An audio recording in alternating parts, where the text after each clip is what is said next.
Itemized deductions. Where's the value?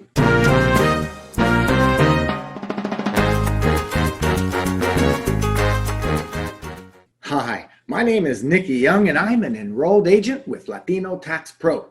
Now, we're an association dedicated to serving the needs of the Latino community through tax preparation training in both English and Spanish. When computing taxable income, personal expenses cannot be claimed as itemized deductions. However, tax rules do allow for some deductions that are essential for daily living. These specific expenses are deductible as itemized deductions. It begins with a decision. Do I itemize my deductions or just use the standard deduction? Well, a standard deduction is a set amount that the taxpayer can claim based on his or her filing status. Itemized deductions are shown on the tax return using Schedule A. The taxpayer must decide whether to itemize deductions or use the standard deduction and should choose whichever option is best for their tax situation. I had a scenario once where a client came in all excited because she had donated her clunker car to charity. And she had the proof, she had the form there that showed that it was sold for $1,300. And of course, they told her, you can deduct this on your taxes. So she came in all excited to be able to deduct that. Well, I was a little hesitant because I didn't know and didn't figure there'd be enough. But what the heck, let's try it. I said, it could be. So I opened up a Schedule A and I started asking her, did you have any medical or dental expenses? No. Did you have any state taxes withheld? Yes. Oh, I looked on her W-2, about $300. Did she have any property taxes? No, she doesn't own a home. Her car tags were about $50. So let's say $100 just for perfect sake. So $400 altogether we have so far of itemized deductions, right? $300 for the state taxes withheld and $100 for the placas on her car. Mortgage interest? No, she doesn't own it. Donations to charity? Yes, the car, $1,300. Any others? No. And at that time, we had miscellaneous itemized deductions, but no, she had no work-related expenses that she could deduct. So her total itemized deductions was $1,300 plus $300 plus $100. So total $1,700. Whereas itemized deductions, whereas standard deductions was $12,000. So I showed it to her. I said, well, this is $12,000 and this one's $1,700. And she kind of looked very disappointed. I said, so see how it says or, itemized or standard? So you tell me, which one would you prefer? And she looked at me with a sad face and said, I want both. Well, who doesn't want both? See, itemized deductions are beneficial if the total amount is higher than the standard deduction. Before the Tax Cuts and Jobs Act, there was generally a large gap between standard deductions and itemized. Using myself as an example, in 2017, the standard deduction for married filing jointly was $12,700, and my itemized deductions were $18,000. Now that's a difference of roughly $6,000. And now that the standard deduction nearly doubled to $24,000, I no longer qualify for itemized. Many of my clients had itemized deduction amounts of approximately $30,000, an $18,000 gap between standardized and itemized. But since TCJA, that gap is generally much smaller, only about half, maybe $6,000 to $7,000, and that's it. Now, taxpayers should itemize or consider itemizing if they meet this following criteria, and even if the gap isn't very much. If the taxpayer would get a higher amount of deductions by itemizing, taxpayer had large unreimbursed medical or dental expenses that amounted to more than 7.5% of their adjusted gross income. The taxpayer paid mortgage interest. Taxpayer paid points to discount the interest rate. Taxpayer had casualty or theft losses that were declared during a federal disaster. Taxpayer made contributions to qualified charities and has receipts for record keeping. Taxpayer paid state and local taxes, but as we know, for tax years 2018 to 2025, this is capped at $10,000. And the taxpayer paid property taxes, also part of that cap. So what is the impact of higher standard deduction? Well, taxpayers are donating less to charity. I know it sounds selfish to stop giving to charity simply because you don't get the tax benefit, but that's what's happening. I encourage my clients to continue giving for the simple act of helping your fellow human. Taxpayers are not buying houses since they don't benefit from itemizing. Interest rates are very low right now. It's a great time to buy a house. If anything, it's hard to find houses for sale. Demand is high and supply is low.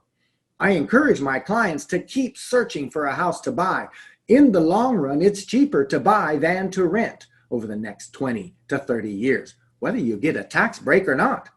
I also use myself as an example. I bought my house in 1998 and my payment was $1,500, which in 1998 seemed like an enormous amount. Now, 22 years later, my payment is still $1,500. I checked what a house my size would rent for these days, and the estimate was $2,800. What an incredible, awful impact to my budget if I had to figure in a $2,800 housing payment.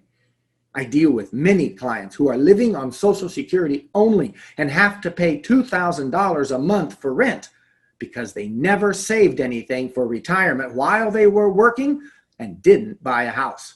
I stress to my younger clients the urgency to start a retirement plan and to buy a house for the future and for the present. If they don't think they can afford a house payment now, just wait and see what rent will be like in 20 years. So let's look at some of the components of Schedule A. Medical and dental expenses can be deducted if amounts are paid for the diagnosis, cure, treatment, or prevention of a disease or ailment affecting any part or function of the body. Procedures such as facelifts, hair transplants, hair removal, and liposuction are generally not deductible. Cosmetic surgery is only deductible if it is to improve a deformity arising from or directly related to a congenital abnormality, a personal injury from an accident or trauma, or a disfiguring disease. Medications are only deductible if prescribed by a doctor. The taxpayer can deduct any medical and dental expenses that exceed 7.5% of the taxpayer's AGI as shown on Form 1040, which means most taxpayers have none to deduct.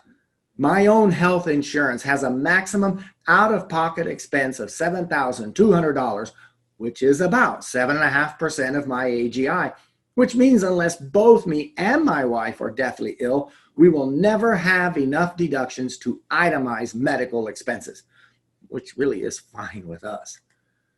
State and local general sales tax. We like to use the acronym SALT. State and local tax amounts withheld from wages are reported on line 5 of Schedule A, and the taxpayer may deduct the amounts of the following state and local taxes to reduce the taxpayer's federal tax liability. State taxes withheld from wages during the current tax year, estimated tax payments made during the current year, state taxes paid in the current tax year for a prior tax year, mandatory contributions made to disability benefit funds, mandatory contributions to state unemployment funds, and mandatory contributions to state family leave programs. Interest and penalties for the late payment of taxes are never included as a deduction. And for tax returns after December 31st, 2017 and before January 1, 2026, the state and local tax, the SALT, is capped at $10,000 or $5,000 if the taxpayer is married, filing separate.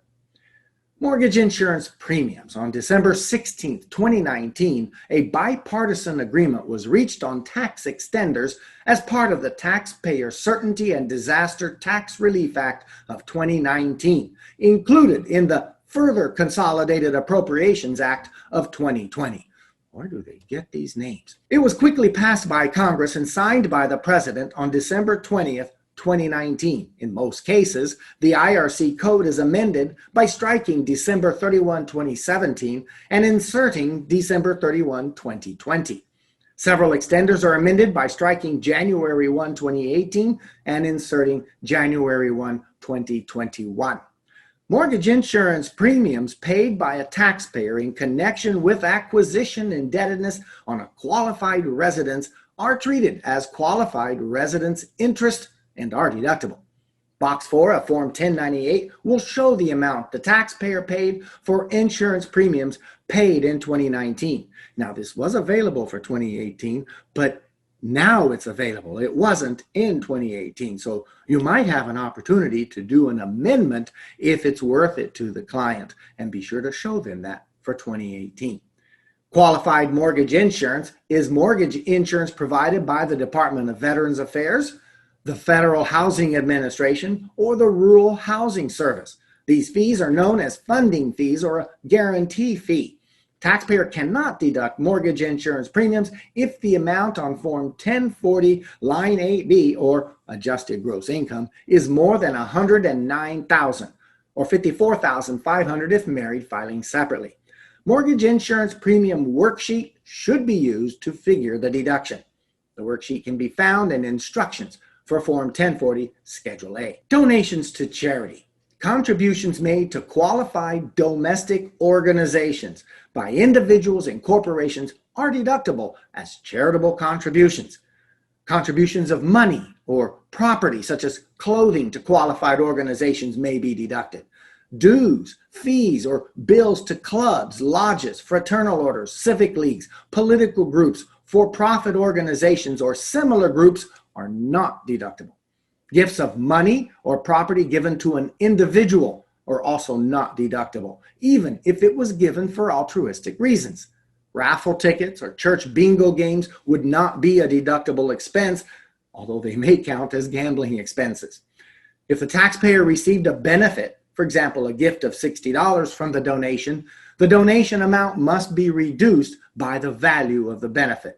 That's why Girl Scout cookies. I love to buy Girl Scout cookies, but that's not a deduction because I received something for that. I received the Girl Scout cookies. Now, if I want to donate just a check made out to Girl Scouts of America, say for $1,000, that's fine. That's a donation I can deduct. I received nothing for it. Gambling losses. I love this one.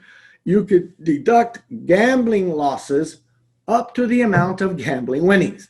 Now, the taxpayer must report the full amount of any gambling winnings for the year as income. The taxpayer will deduct gambling losses for the year on Schedule A. The taxpayer may claim gambling losses up to the amount of gambling winnings. Therefore, if no winnings, then no losses can be reported. Taxpayers cannot reduce gambling winnings by gambling losses and report the difference. They must report the full amount of their winnings as income and claim their losses up to the amount of winnings as an itemized deduction. Therefore, the taxpayer's records should show winnings separately from losses. The taxpayer must keep an accurate diary or similar record of losses and winnings. The diary should contain at least the following information: the date and type of specific wages or wagering activity, the name and address or location of the gambling establishment, the names of other persons present with the taxpayer at the gambling establishment, and the amount won or lost. I know my clients ask me, well, how do I track my losses? And I'll have to honestly tell them I'm not sure because I'm not a gambler. So when you go to a casino, be sure to ask and find out, how do I track my losses, just in case you have a win. So thank you for your attendance and attention. We hope you found this presentation beneficial. If you want to see more topics in the future, be sure to like this and subscribe. We'd love to have you visit our website at latinotaxpro.org or call us at the number shown on the screen. Until next time.